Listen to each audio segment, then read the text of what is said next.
ಸ್ನೇಹಿತರೆ ನಮಸ್ಕಾರ. ಗೃಹಲಕ್ಷ್ಮಿ 33ನೇ ಕಂತಿನ ಹಣ 2,000 ಆದ್ರೂ ನಿಮ್ಮ ಖಾತೆಗಳಿಗೆ ಜಮಾ ಆಗ್ತಿದೆ. ಹೌದು ಸ್ನೇಹಿತರೆ, ಗೃಹಲಕ್ಷ್ಮಿಯಲ್ಲಿ ಒಟ್ಟಾರೆಯಾಗಿ 32 ಕಂತುಗಳು ಕ್ಲಿಯರ್ ಆಗಿದ್ದಾವೆ. ಈಗ 33ನೇ ಕಂತಿನ ಹಣವು ಕೂಡ ವಿಜಯನಗರ ಸೇರಿದಂತೆ ಧಾರವಾಡ, ಯಾದಗಿರಿ, ಉತ್ತರ ಕನ್ನಡ, ಬೆಂಗಳೂರು ನಗರ ಮತ್ತು ಬೆಂಗಳೂರು ಗ್ರಾಮಾಂತರ, ಹಾಸನ, ಕೊಡಗು ಇನ್ನೂ ಹಲವಾರು ಜಿಲ್ಲೆಗಳಲ್ಲಿರ್ತಕ್ಕಂತಹ ಗೃಹಲಕ್ಷ್ಮಿಯರ ಖಾತೆಗಳಿಗೆ ದುಡ್ಡು ಜಮಾ ಆಗಿದೆ. ಮತ್ತು ಇವತ್ತಿನ ದಿನ ಇಂದು ಕೂಡ ಸುಮಾರು 13 ಜಿಲ್ಲೆಗಳಲ್ಲಿರ್ತಕ್ಕಂತಹ ಗೃಹಲಕ್ಷ್ಮಿಯರ ಖಾತೆಗಳಿಗೆ ದುಡ್ಡನ್ನ ಬಿಡುಗಡೆ ಮಾಡಲಾಗ್ತಿದೆ. ಇದರಲ್ಲಿ ನಿಮ್ಮ ಜಿಲ್ಲೆನೂ ಕೂಡ ಆಗಿದ್ರೆ ನಿಮ್ಮ ಖಾತೆಗಳಿಗೂ ಕೂಡ ದುಡ್ಡು ಜಮಾ ಆಗುವಂತಹ ಎಲ್ಲ ಸಾಧ್ಯತೆಗಳು ಕೂಡ ಇದ್ದಾವೆ. ಸೊ ಹೀಗಾಗಿ ತೀರಾ ಇಂಪಾರ್ಟೆಂಟ್ ಮಾಹಿತಿ, ಪ್ರತಿಯೊಬ್ಬ ಗೃಹಲಕ್ಷ್ಮಿಯರು ಕೂಡ ಈ ವಿಡಿಯೋನ ಮಿಸ್ ಮಾಡದೆ ಕೊನೆವರೆಗೂ ವಾಚ್ ಮಾಡಿ. ಸ್ನೇಹಿತರೆ, ಗೃಹಲಕ್ಷ್ಮಿಯಲ್ಲಿ ಒಟ್ಟಾರೆಯಾಗಿ 1,24,48,000 ಮಹಿಳೆಯರಿದ್ದಾರೆ. ಎಲ್ಲ ಮಹಿಳೆಯರ ಖಾತೆಗಳಿಗೂ ಕೂಡ 32 ಕಂತುಗಳು ಜಮಾ ಆಗಿರ್ತಕ್ಕಂಥದ್ದು. ಅದರಲ್ಲಿ ಈಗ ಲಕ್ಷಾಂತರ ಫಲಾನುಭವಿಗಳನ್ನ ತೆಗೆದುಹಾಕಿರ್ತಕ್ಕಂಥದ್ದು ನಿಮಗೆ ಗೊತ್ತಿದೆ. ಈಗ ಒಟ್ಟಾರೆಯಾಗಿ 33 ಮತ್ತು 34ನೇ ಕಂತಿನ ಹಣವು ಕೂಡ ಜಮಾ ಆಗಲಿದೆ. ಹೌದು, ಈ 33 ಅಂದು ಮತ್ತೆ 34ನೇ ಕಂತಿನ ಹಣ ಅಂದ್ರೆ ಯಾವ ತಿಂಗಳ ಹಣ ಇದನ್ನು ಕೂಡ ನೀವು ತಿಳ್ಕೊಳ್ಬೇಕಾಗತ್ತೆ.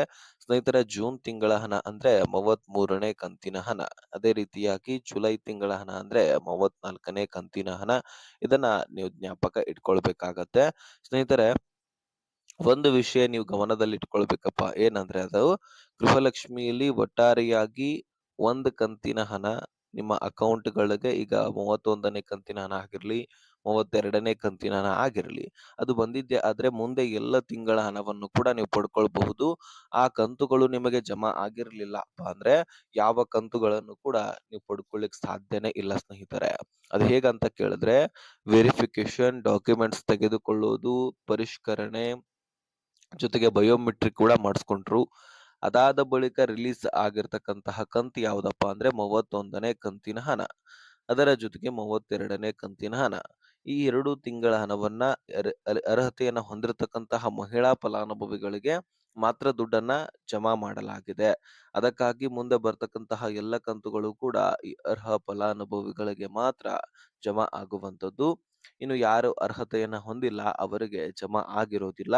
ಇನ್ನು ಒಬ್ಬೊಬ್ಬ ಮಹಿಳೆಯರಿಗೆ ದುಡ್ಡು ಜಮಾ ಆಗಿರತ್ತೆ. ಆದ್ರೆ ಜಮಾ ಆಗಿಲ್ಲ ಅಂತ ಅನ್ಕೊಂಡಿರ್ತೀರಿ. ಯಾಕಂದ್ರೆ ಅದು ನಿಮ್ಮ ಬ್ಯಾಂಕ್ ಅಕೌಂಟ್‌ನ ಕೊರತೆ ಆಗಿರತ್ತೆ. ಅದು ಏನು ಬ್ಯಾಂಕ್ ಅಕೌಂಟ್‌ನ ಕೊರತೆ? ಯಾಕೆ ದುಡ್ಡು ಜಮಾ ಆಗಿಲ್ಲ? ನಾವು ಬಯೋಮೆಟ್ರಿಕ್ ಮಾಡಿಸಿದೀವಿ, ಡಾಕ್ಯುಮೆಂಟ್ಸ್‌ಗಳನ್ನು ಕೂಡ ಕೊಟ್ಟಿದ್ದೀವಿ, ಅರ್ಹತೆ ಕೂಡ ಹೊಂದಿದ್ದೀವಿ, ನಾವು ಬಡವರು ಇದೀವಿ, ಗೃಹಲಕ್ಷ್ಮಿ ಯೋಜನೆಗೆ ಏನೇನ್ ಅರ್ಹತೆಯನ್ನ ಹೊಂದಿರ್ಬೇಕು ನೋಡಿ, ಆ ಎಲ್ಲ ಎಲಿಜಿಬಿಲಿಟಿಗಳು ಕೂಡ ನಮ್ಮಲ್ಲಿ ಇದ್ದಾವೆ ಅಂತ ನಿಮ್ಮಲ್ಲಿ ಪ್ರಶ್ನೆ ಇದ್ರೆ ಡೆಫಿನೆಟ್ಲಿ ನಿಮ್ಮ ಖಾತೆಗಳಿಗೆ ಬರುತ್ತೆ. ಆದ್ರೆ ನಿಮ್ಮ ಸಮಸ್ಯೆ ಏನಪ್ಪಾ ಅಂದ್ರೆ ನಿಮ್ಮ ಬ್ಯಾಂಕ್‌ದು.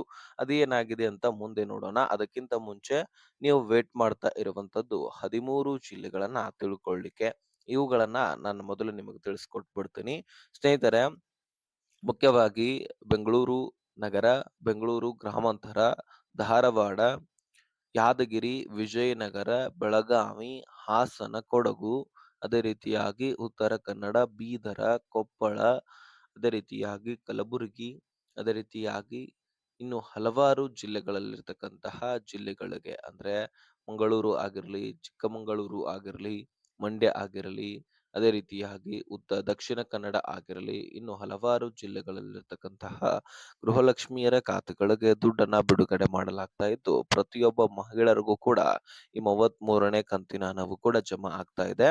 ಇನ್ನೇನು ಕೆಲವೊಂದಿಷ್ಟು ಜಿಲ್ಲೆಗಳಲ್ಲಿರ್ತಕ್ಕಂತಹ ಮಹಿಳೆಯರು ಈಗಾಗಲೇ ಜಮಾ ಆಗಿದೆ. ಸೊ ಇನ್ನು ಲಕ್ಷಾಂತರ ಫಲಾನುಭವಿಗಳಿಗೆ ಅಂದ್ರೆ ಇನ್ನು ಒಂದು 80% ಫಲಾನುಭವಿಗಳಿಗೆ ದುಡ್ಡು ಜಮಾ ಆಗಿಲ್ಲ. ಅದಕ್ಕಾಗಿ ಯಾರಿಗೂ ಕೂಡ ಕನ್ಫರ್ಮ್ ಮಾಹಿತಿ ಸಿಕ್ಕಿಲ್ಲ ಜಮಾ ಆಗಿದೆ ಅಂತ. ಅದಕ್ಕಾಗಿ ಅದು ಒಂದು ಕಂತಿನ ಹಣ ಕ್ಲಿಯರ್ ಆಗ್ಬೇಕಂದ್ರೆ ಸುಮಾರು 10 ರಿಂದ 12 ದಿನ ಬೇಕಾಗತ್ತೆ. ಇದು ನಿಮ್ಮ ಗಮನದಲ್ಲಿರ್ಲಿ. ಇನ್ನು ಬ್ಯಾಂಕ್ ಅಕೌಂಟ್‌ನ ಕೊರತೆ ಅಂತಂದ್ರೆ ಏನಪ್ಪಾ ಅಂತ ನೀವು ಕೇಳಬಹುದು. ಬ್ಯಾಂಕ್ ಅಕೌಂಟು ಒಬ್ಬೊಬ್ಬ ಮಹಿಳೆಯರದು ಆಕ್ಟಿವ್ ಇಲ್ಲ. ಯಾಕಂದ್ರೆ ಬಹಳ ದಿನದಿಂದ ವಹಿವಾಟು ಮಾಡಿರೋದಿಲ್ಲ, ಟ್ರಾನ್ಸಾಕ್ಷನ್ ಮಾಡಿಸಿರೋದಿಲ್ಲ, ಆ ಅಕೌಂಟ್ ಅನ್ನ ಡಿಆಕ್ಟಿವೇಟ್ ಅಂತ ಮಾಡಿಬಿಟ್ಟಿರ್ತಾರೆ ಬ್ಯಾಂಕ್‌ನವರು. ಅದಕ್ಕಾಗಿ ಆ ಅಕೌಂಟ್ ಅನ್ನ ಆಕ್ಟಿವ್ ಮಾಡಬೇಕಾಗತ್ತೆ. ಇನ್ನು ಅದನ್ನ ಹೊರತುಪಡಿಸಿ ನಿಮ್ಮ ಒಂದು ಬ್ಯಾಂಕ್ ಅಕೌಂಟ್ ಅಂದ್ರೆ ನಿಮ್ಮ ಬ್ಯಾಂಕ್ ಅಕೌಂಟ್‌ನಲ್ಲಿ ನೀವು ಸಫಿಶಿಯಂಟ್ ಬ್ಯಾಲೆನ್ಸ್ ಇಟ್ಟಿರ್ಲಿಲ್ಲಪ್ಪಾ ಅಂದ್ರೆ, ಈಗ ಉದಾಹರಣೆಗೆ ಒಂದು ಬ್ಯಾಂಕ್‌ನಲ್ಲಿ ನೀವು ಅಕೌಂಟ್ ಓಪನ್ ಮಾಡಿದ್ರಪ್ಪ ಅಂದ್ರೆ ಅಲ್ಲಿ ಇಂತಿಷ್ಟು ದುಡ್ಡನ್ನ ನೀವು ಸಫಿಶಿಯೆಂಟ್ ಬ್ಯಾಲೆನ್ಸ್ ಇಡಬೇಕು ನೀವು. ಅದನ್ನ ನೀವು ಖರ್ಚು ವೆಚ್ಚಕ್ಕಾಗಿ ಬಳಕೆ ಮಾಡ್ಕೊಳ್ಬಾರ್ದು. ಪೂರ್ತಿಯಾಗಿ ಜೀರೋ ಬ್ಯಾಲೆನ್ಸ್ ಮಾಡ್ಬಿಟ್ರೆ ನೀವ್ ಯಾವಾಗ ದುಡ್ಡು ಹಾಕ್ತಿರಿ ನೋಡಿ ಅದ್ರಲ್ಲಿ ಆ ದುಡ್ಡನ್ನ ಕಟ್ ಮಾಡ್ಕೊಳ್ಳಲಾಗತ್ತೆ.